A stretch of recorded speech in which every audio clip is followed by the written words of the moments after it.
The Skittering Battlements is the first wing in the Nerubar's Palace raid. It is home to Ulgrax the Devourer, the Bloodbound Horror, and Sikran, Captain of the Skittering. Very quickly going to describe how this guide is set up. The video is split into chapters for each boss. You can find them down below. The first chapter will describe the boss fight mechanics and each of the important abilities. The second chapter will be role-specific duties. LFR and normal are practically identical, but I will make a note on differing areas. Ulgrax the Devourer. This is a two-phase fight. Phase 1 will consist of only the boss, and Phase 2 consists of handling adds while the boss charges around the arena immune to damage. Phase 1. There are a couple main mechanics here. First, the raid will need to clear the arena floor of the webbing. Stalker's webbing. The boss will mark the arena with multiple swirlies. Once these land, they leave webbing on the ground. This webbing will persist until players clear it. The boss will use digestive acid on random players. Those targeted need to place their rings on top of whatever webbing that they can. Once this debuff falls off, it will destroy any webbing that it touches. The other main mechanic here is Carnivorous Contest. This is a soak mechanic. After the soak, all players that were inside the circle will be pulled towards the boss. Players need to pull against this until it expires. Players can also use webbing that's on the floor to negate this pull, but if enough players are soaking, then that's not necessary. The boss also has a party-wide AoE that lasts for 6 seconds, and finally the Tank Buster Brutal Crash. This deals heavy physical damage and applies 20 stacks of Tenderized. Each stack reduces healing taken by 6%, and it loses 1 stack every second. So taunt swap once this is used. When the boss reaches 0 energy, he will use Hulking Crash. He will leap to the center of the arena and smash the ground. This deals damage and knocks players backwards. This does more damage the closer players are, so back away, but not too far away as you can get knocked off of the arena here. The middle of the middle ring should be just fine for you to stand in. This starts Phase 2. Phase 1's abilities. Carnivorous Contest. This creates a soak circle. This deals big damage but splits between all players that are inside. Once soaked, players will be attached to the boss and the boss will begin pulling them towards him. Players will take damage every second until this ends. Stalker's Webbing. This is marked by multiple swirlies. This deals damage to players hit and leaves behind webbing on the floor at the impact zone. The webbing will root players for 8 seconds and tick damage every 2 seconds.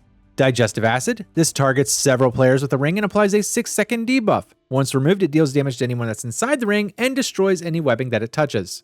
Venomous Lash. This deals raid damage every second for 6 seconds. Brutal Crash. This is the Tank Buster. It inflicts physical damage and applies 20 stacks of Tenderized. Each stack of Tenderized reduces healing taken by 6%, and 1 stack falls off every second. Hulking Crash. This is the phase transition attack. The boss will crash into the center of the arena, dealing raid damage and knocking players backwards. Players further away will take less damage.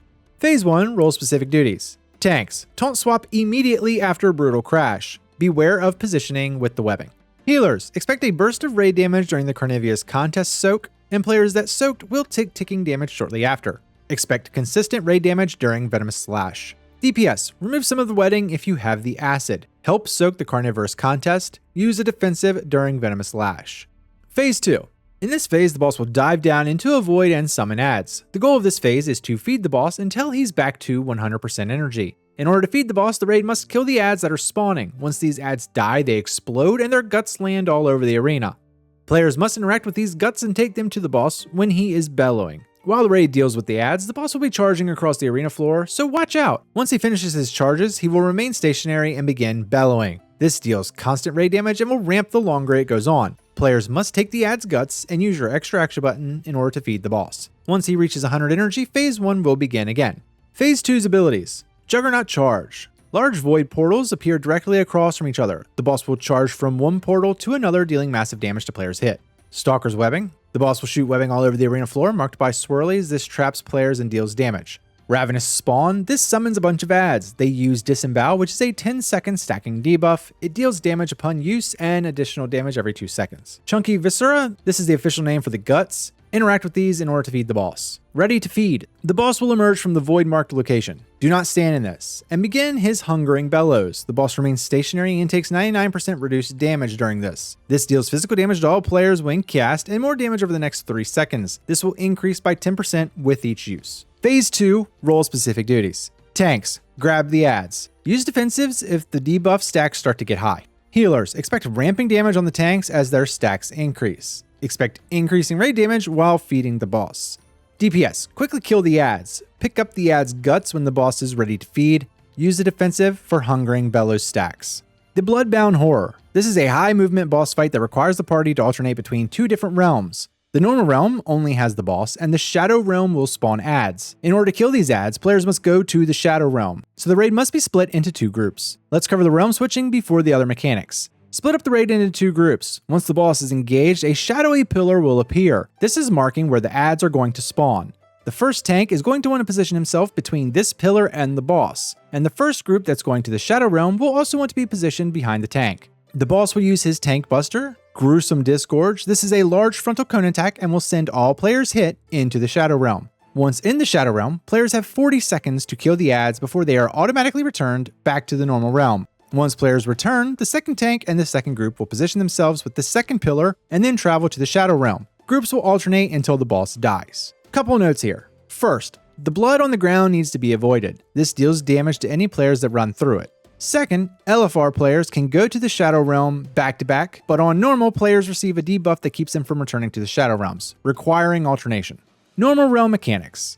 Aside from the realm switching, the boss has a couple other mechanics that need to be handled here. Grasp from Beyond. This will target a few players. This debuff will spawn swirlies underneath those players for the next 10 seconds. Keep sidestepping these and run them away from the party. Gore Splatter is the boss's ultimate and will kill pretty much anyone hit by it. It's a large circle, just relocate to the outer areas. The normal realm's abilities. Gore Splatter, his ultimate attack. This deals fatal damage to any players that are inside the circle when this casts. All players outside the circle will have a 10-second dot applied to them. The damage from this ultimate will increase by 10% with each use. Grasp from Beyond. This targets multiple players. Swirlies will appear under those players for the next 10 seconds. Crimson Rain. This applies a raid-wide healing absorb. Gruesome Disgorge. This is the tank buster. It's a large frontal cone that deals shadow damage and applies a 40-second debuff that sends players down to the Shadow Realm. Players will take damage every 2 seconds while in the Shadow Realm. Black Sepsis. This deals raid damage every 2 seconds if no players are within melee range. The normal realm's role-specific duties. Tanks. The tank going to the Shadow Realm needs to position themselves near the Shadow Pillar. Swap after each Gruesome Disgorge. Healers. Crimson Rain applies a raid-wide healing absorb. The raid will take constant raid damage for 10 seconds after Gore Splatter. That dot does more damage the longer this fight goes on. DPS. Pay attention to your groups. Use a defensive if you're going to the Shadow Realm. Run away from the party if targeted by Grasps from Beyond. Shadow Realm mechanics. The Shadow Realm has a few different mechanics. The mob Forgotten Harbinger will constantly use Manifest Horror. This creates an ad that travels towards the boss. These need to be killed ASAP. If they reach the boss, they will deal massive raid damage. The second mob, Lost Watcher, will cast an interruptible spell called Black Bulwark. This will shield the boss if it is successful. While in the Shadow Realm, players will take damage every 2 seconds and must also be aware of the swirlies. The Shadow Realm's abilities.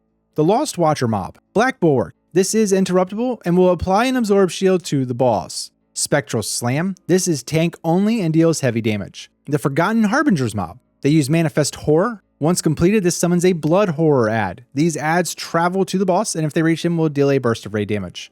Shadow Realm's role-specific duties. Tanks. Keep the Lost Watchers under control and near the other ads for cleave damage. Healers. All Shadow Realm players take damage every 2 seconds. Expect a large burst of damage if any of the ads reach the boss. DPS. Black Bulwark must be interrupted at every cast. Blood Horror mobs must be killed. Utilize CC so they do not reach the boss. Sikran, the Captain. This is a single target, high movement boss battle that involves untargetable ads. The boss will target 4 players with phase blades. These players need to relocate away from the raid but remain somewhat grouped up. There are arrows telegraphed from the boss towards each player, showing where the boss will charge to. Other players need to avoid this arrow. Once the boss dashes, each player struck will have a ghost appear in their position. These ghosts will deal pulsing raid damage while they exist.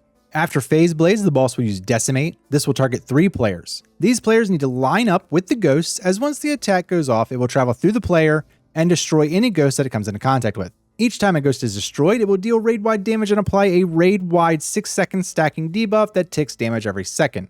They will also leave behind pools that need to be avoided. Shattering Sweep is the 100 energy attack. This will destroy any remaining ghosts, and it hits all raid members. The damage decreases the further away players are. Ghosts destroyed by this attack will deal even more raid damage than opposed to Decimate, so be sure that they are cleared. Captain's Flourish, this is the tank buster attack. It's a 3-part attack. The boss will use Expose twice and then Phase Lunge. Tanks want to swap after the second Expose. If you miss, Phase Lunge will likely kill the tank. Sikran's abilities. Phase Blades. This targets 4 players marked by arrows. The boss then dashes between each target, and each target hit will leave behind a ghost. Players hit will have a 20-second debuff applied. This deals damage every 2 seconds and reduces healing received by 15%. Ghosts. These deal raid damage every 2 seconds until destroyed. Once destroyed, they will deal a burst of raid-wide damage and apply a 6-second stacking debuff that ticks damage every second.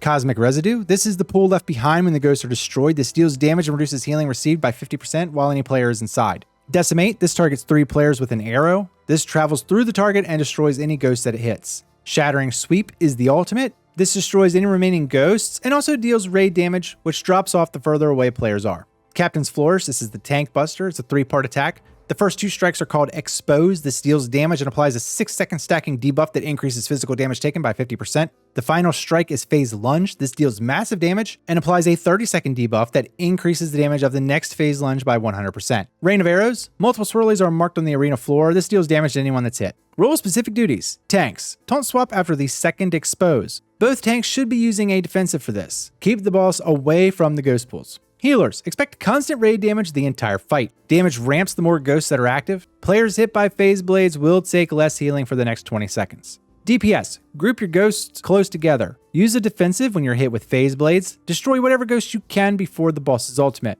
Congratulations, you just cleared the first wing of the Nerubar Palace raid. Shout out to these channel members. If this video helped, then press the thumbs up. Subscribe if you enjoy WoW content. I have plenty of guides, tips, tricks, podcasts, and more. You can show extra support by becoming a channel member. It's 99 cents a month and gives you early ad-free access to all my videos. I'll see you in the next one.